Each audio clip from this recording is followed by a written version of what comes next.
So what are the real truth and what are the real consequences of virtual versus real capacity constraints and congestion?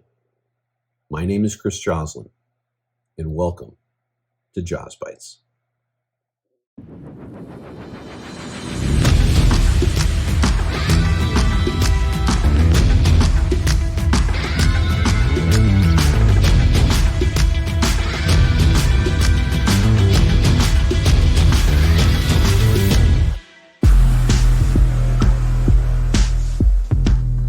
Hey again, everybody, it's Chris Joslin coming to you directly for another edition of JOZ Bytes, sponsored as always by www.iLevelLogistics.com, coming across your screen probably as we speak right now. And our mandate, of course, is to try to simplify things, to try to bring supply chain transportation logistics kind of out of the shadows into the mainstream and make it understood the importance, the level of importance that everything supply chain has to do with consumers in general, but us as a public, both those that are part of the market and the industry itself and those that aren't.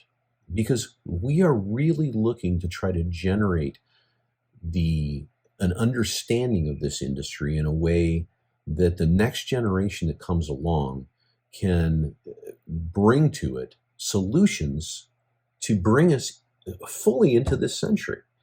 There are so many different things going on that have not enabled us to do that thus far. And there's things that seem very antiquated in how we go about doing transportation and understanding the little individual links in that entire supply chain.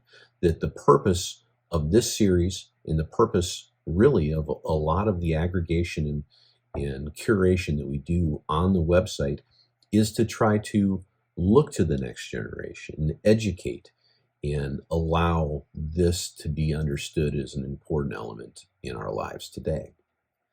Today, I wanted to talk to you a little bit about what I call a virtual capacity crunch, the consequences or the truth behind it and the consequences of that. And now, VR is something that's in the public's consciousness today, virtual reality, that is. And I think it's appropriate to talk about transportation logistics and the capacity crunch, both in terms of what's happening in the continental United States and what's also happening worldwide for capacity availability, both real and virtual. And to define that a little further, I just want to get into this a little bit. There are extreme elements seasonally, network-wide balances, et cetera, that create real capacity issues within the supply chain. There are steamship lines, there are 40-foot and 20-foot FEU and TEUs that come internationally all over the world. There are truck capacity to pick those up. There are chassis availabilities in pools, both designated as universal or pop pools that supply international chassis sizes and domestic chassis sizes to go on containerized shipments, whether international, domestic 53-footers generally. There are a lot of things that go into the complications of a supply chain in general. And those pieces have to fit together in a fairly neat package.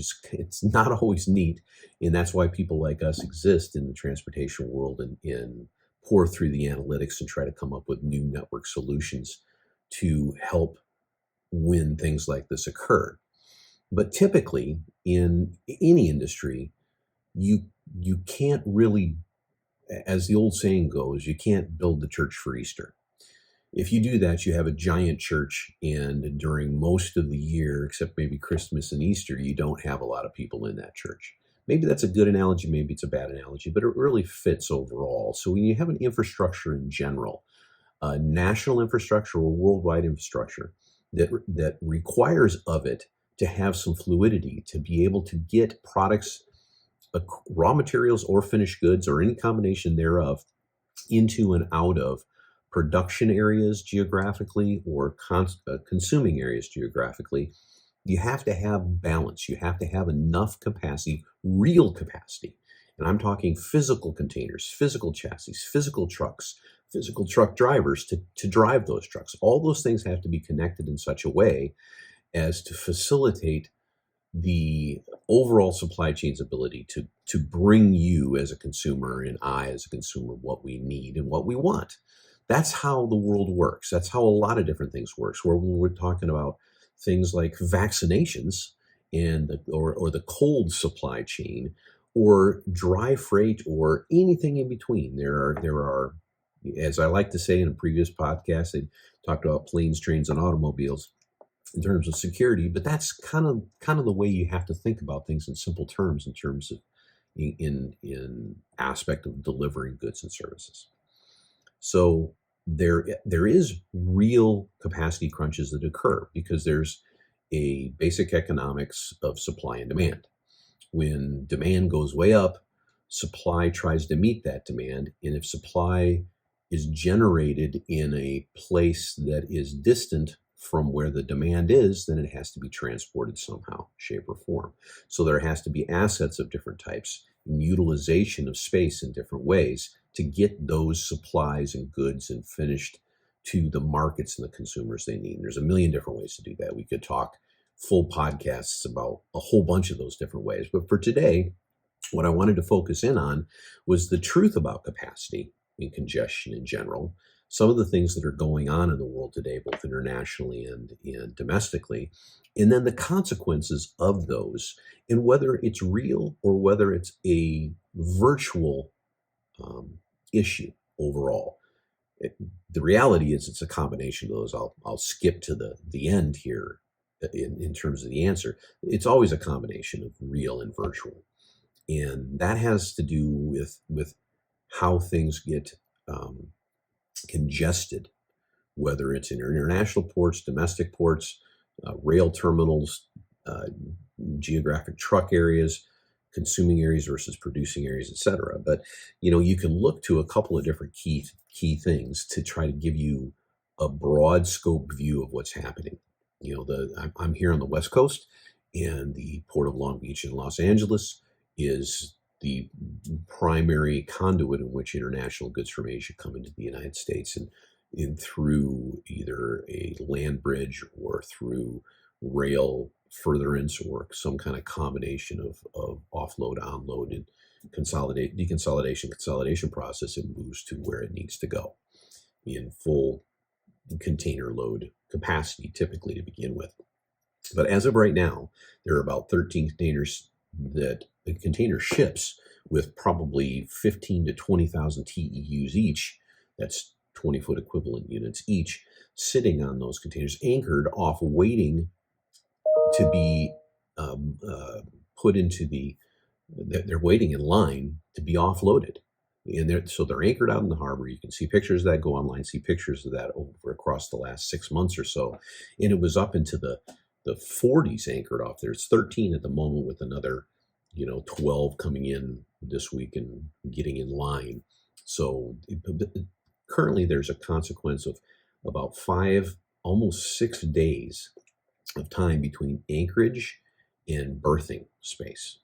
That's compared to, that's a full day more than it was in early June. We're in late June right now. And it was at its maximum about 8 days in early April. So that's a tremendous difference than the way it is now. But there's a tremendous sense of urgency to get these things offloaded and get some fluidity back into the system.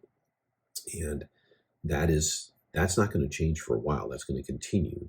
The international freight coming out of China, there is a extreme lack of containers in East Asia that need to be loaded with goods that the consumers in this country want, and consumers in Europe as well. So that is a problem that's going to continue for quite some time. Most people believe that it'll be into 2022 before things really loosen up to a point that we can call it normal, if you will. But that is a physical problem to begin with. So we'll start there. It is a physical problem of lack of containers where they need to be loaded and how long. I think I went into this on a previous podcast where we talked about how many empty containers are going back to Asia versus loaded here. Now, there's an economic consequence to that for all countries involved because there's trade deficits that are exacerbated by these kinds of issues.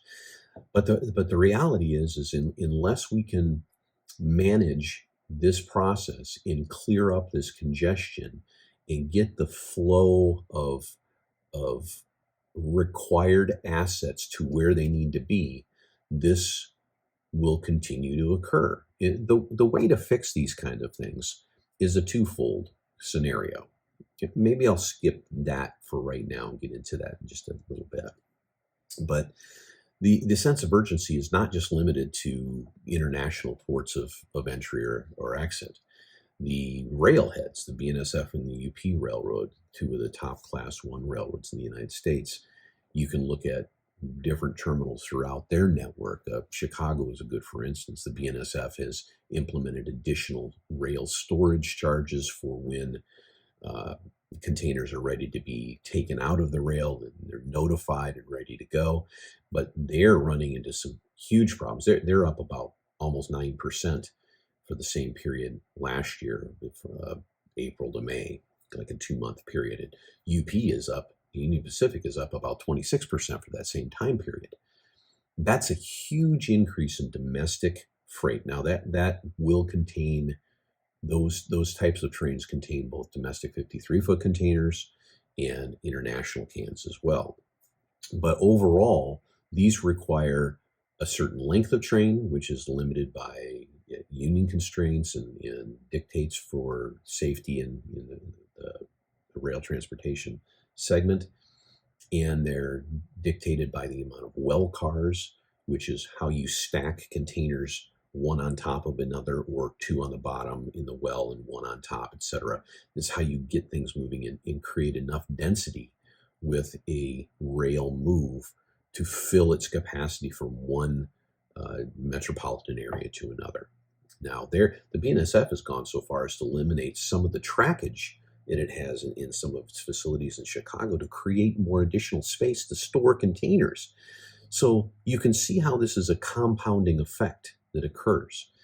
Now, the truth of it, on the truth and consequences side, the truth of these situations is that whether it's the UP, whether it's rail, whether it's international, whether it's the chassis, which we'll get into in a minute as well, these things you have to have a physical number that at the very minimum matches the flow of freight into or out of an area, so that these components can be put together so that you can have enough trucks and enough drivers to deliver and pick up in the areas you need to. You have enough chassis to mount right away these containers onto chassis for exit from the rail terminals or the ports of entry or exit international ports. When those things do not match, then there's delays. And if there's a delay that can't be fixed with any kind of expedited nature, then there's a snowball effect. There's a consequential effect to that truth, and which is circular and creates a bigger and bigger and bigger problem. Now, going into the chassis thing, for instance, chassis pools, containers are basically trailers without the wheels. That's in layman's terms, that's what you look at. They're constructed to be a little more versatile, to be both international and domestic. They're constructed to be able to be stacked on top of each other, thus the term stack train. But when they either go onto a rail network or come off of one, or go onto a steamship line or come off of one, they have to be decoupled or coupled onto a chassis, which is the wheels, so that it can be taken over the road to wherever its origin or destination is. This is normal procedure for the last 35, 40 years in most countries. And to do that, there's been typically about a 3-to-1, 2.5-to-1 ratio containers to chassis. You have to have that much more chassis stationed in situated in places that they're going to be needed for those containers to be put onto those chassis and consequently for pickups or deliveries. So when that imbalance is off, when trade imbalances are one way, or when pandemics hit and other circumstances come around where there's situations that the chassis are the situation is exacerbated, and then you add, so that's the real chassis. So you could make it a 5-to-1 ratio perhaps, but then you have to have the storage yard to be able to put those chassis into place in weight. Now there's another element to that, to all of this really, and that is how we apply the factor of time to this. That's why when I started this brief podcast, I mentioned virtual reality, virtual capacity constraints, virtual congestion. And what I really mean by that is not that it's not happening, not that it's not real. It's just that it's all being exacerbated and made much larger than the physical elements you would judge by putting it on paper. A great example is ELD mandate, the electronic log data. The mandate over the last couple of years has taken out of the equation the ability for draymen, for instance, whether it's port draymen or rail terminal draymen. It takes out of the equation their ability on a daily basis to pick up another load or another portion of a load or an empty. And it creates a situation where to provide efficiency as a trucking company, there will need to be a way to rework how hours of service are looked at, engaged on an individual trucker basis. That's creating a virtual capacity problem for truck drivers. So in other words, if that truck driver is 1 hour less efficient per day out of their 8 to 10 to 12 hour day, you can see what kind of percentage that affects. Let's say it affects 10% of their efficiency level on a baseline. That creates 10% less opportunity for the network as a whole to either pick up or deliver containers, chassis, move stuff around, terminate empties, whatever the case may be. 10%.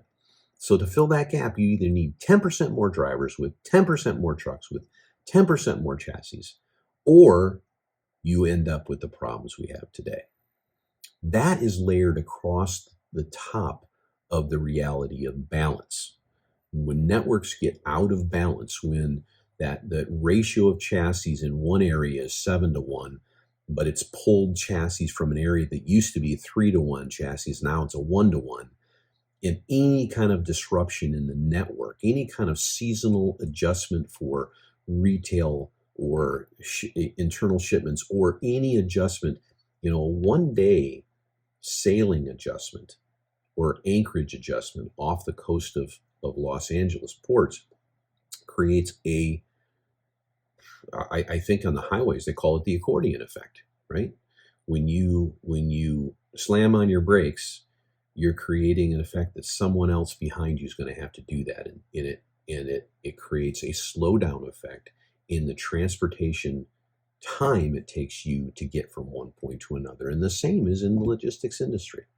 And it shouldn't be looked at any other way than that. So that is the virtual side of it.